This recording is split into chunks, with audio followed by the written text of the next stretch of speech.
I don't know if I'm more pissed at her or at myself for not figuring this out sooner. My name's Jordan, and I've been married to Mia for about 4 years. We don't have any kids yet, which, looking back now, might have been a blessing. I thought our relationship was solid. We fought like any couple, but I never thought for a second that something like this would happen. It started a few weeks ago when Mia came to me and said she needed space. I was confused at first, didn't know what she meant by that. She explained that she felt overwhelmed and needed some time away from me to think things through. Now, I'm no idiot. I get it. Sometimes people need time to clear their head, but what didn't sit right with me was how quickly she packed her bags and left. She told me she was going to stay with a friend for a while. I didn't think much of it. We've had our ups and downs, but Mia's always been upfront with me about her feelings. But after a few days, I started to notice weird things. Her texts got shorter, and she didn't call as often. I tried to give her the space she said she needed, but it felt off. I started asking her more about her friend, but Mia just kept brushing it off. She was being distant, which was completely unlike her. I tried not to worry too much, but deep down something felt wrong. I didn't think about it much until one night when I was out grabbing a drink with my buddies. A guy I barely knew, Alex, who works in marketing and has been a friend of Mia's for a while, came up to me. He seemed like he wanted to say something, but he was avoiding my gaze. After a few awkward moments, he finally blurted it out.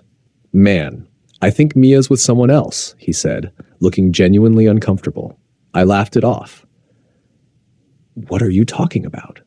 "She's just taking some time away, that's all." Alex hesitated, but then pulled out his phone. He showed me a photo of Mia at a bar, laughing and holding hands with some guy I didn't recognize. They were close, way too close for someone who was supposed to be taking a break from her marriage.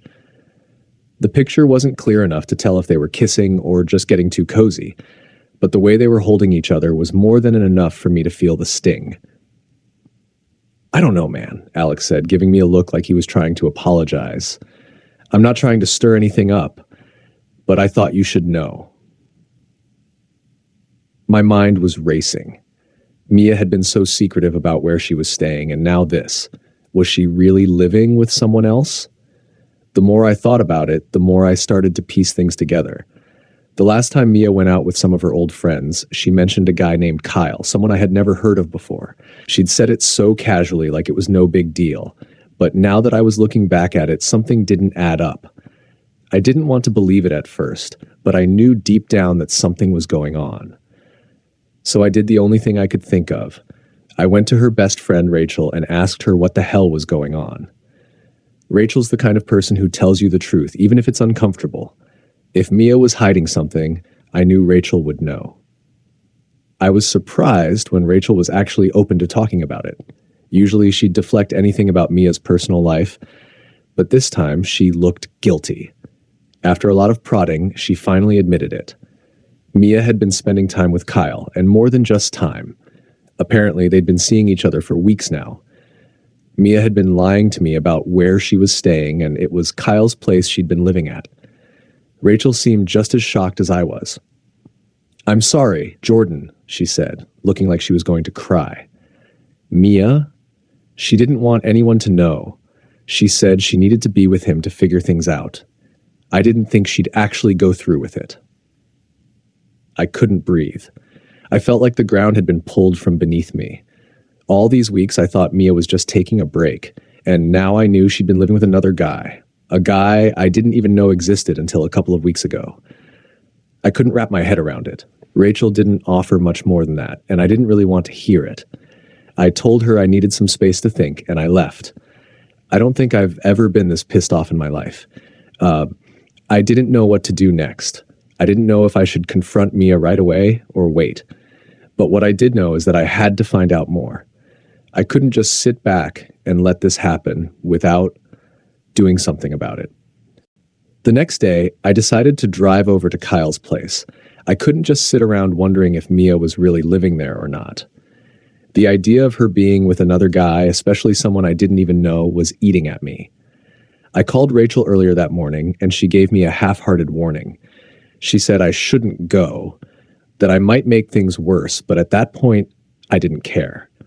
Mia had already crossed a line, and I wasn't about to sit back and wait for her to come clean when she didn't even have the decency to tell me what was really going on.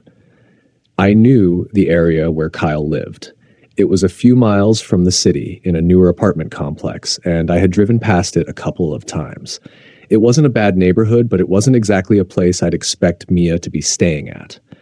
The place seemed generic, like something out of a new development, and I hated the thought of Mia spending her time there. When I pulled up, I parked down the street to avoid being too obvious. I didn't want Mia seeing my car and running off, or even worse, coming up with some excuse about why I was there. I got out of the car and walked to the entrance of the building. It was quiet, just like you'd expect on a Tuesday morning. I tried to act casual, but inside I was a mess. My heart was pounding in my chest, and I kept thinking about all the things I should have noticed. Mia wasn't just taking some time away, she was building a new life with someone else, and I wasn't even part of it anymore. I took the elevator up to the third floor. I knew the apartment number from what Rachel had told me. When I stood outside Kyle's door, I had no idea what I was going to say. My mind was racing. Was I going to yell? Cry? I had no clue, but I knew I couldn't just leave. I knocked. At first, I heard nothing, but then, after what felt like forever, I heard footsteps on the other side. The door cracked open just a little, and there he was, Kyle. He was taller than I expected, probably around my age, with short dark hair and a solid build. He looked confused when he saw me standing there. I wasn't sure if he recognized me right away, but he didn't ask any questions. He just stared. "Can I help you?" he asked, his voice sounding cautious. I took a deep breath and looked him straight in the eyes. "Yeah, you can," I said, trying to keep my voice steady. "I'm Jordan, Mia's husband, and I know what's been going on." There was a long pause as Kyle processed what I said. Then his face shifted like he knew he was caught, but he wasn't sure what to say. "I don't know what Mia's told you," he started, sounding defensive. "But this isn't what you think." I could feel the anger bubbling up inside me. "What's it look like, Kyle? My wife left me, and now she's staying here with you. How the hell am I supposed to think about it?" My voice was shaking now, but I didn't care. He deserved to hear the truth. He opened the door a little wider, and I stepped inside without waiting for an invitation. The apartment was clean but bare, just the essentials, really. A couch, a few chairs, a TV, and a coffee table with some magazines on it. It wasn't the kind of place that screamed home, but it was comfortable enough, and it was where Mia was living now. The thought made my stomach turn. Kyle looked uncomfortable, but I wasn't going to let him off easy. "How long has this been going on?" I asked. "How long have you and Mia been seeing each other?" "About a month," he said quietly, avoiding my gaze. "She told me things weren't working out between you two, that you weren't treating her right. I didn't want to be the guy who came between a married couple, but..." He trailed off, clearly unsure of how to justify what he had done. I shook my head in disbelief. "She said I wasn't treating her right?" I laughed bitterly. "She didn't tell you what she was doing behind my back, did she? She didn't tell you how she was lying to me for weeks, how she was telling me she just needed some space, when in reality she was right here with you." Kyle didn't say anything. He just stared at the floor, clearly regretting everything. But I wasn't interested in his regret. I wanted answers. "Where is she now?" I asked, looking around the apartment, trying to find any sign of Mia. I didn't know if she'd run off or if she was hiding, but I wanted to see her. I needed to know if she was going to face me. "She's out for a walk," Kyle said. "I don't think she wanted to see you." I clenched my fists at my sides, fighting the urge to throw something. I knew I had to confront Mia, but it wasn't going to be easy. "When she gets back, tell her I'll be waiting outside," I said, turning to leave. "We need to talk." I left without saying another word, slamming the door behind me. I couldn't believe this was my life now. Mia was living with him, and I didn't even know what to say to her anymore. All the memories, the things I thought we shared, felt like they had been ripped away in an instant. I sat in my car for a few minutes, trying to calm down, but I couldn't. I was too angry, too hurt, and too confused. How did this happen? Why did she do this to me? When Mia walked up a few minutes later, her face was unreadable. She didn't even look surprised to see me. She just stood there, looking at me like she was waiting for me to say something first. I didn't think you'd actually come here, she said, her voice barely above a whisper. I thought you'd just let me go. I looked at her, trying to keep my emotions in check. You didn't just go, Mia. You moved in with him. You lied to me. I didn't even know you were seeing him.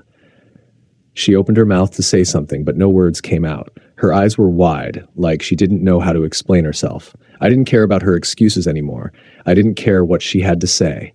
I wanted the truth. You've been living a lie, Mia, I said, shaking my head, and I can't be a part of it anymore. I'm done.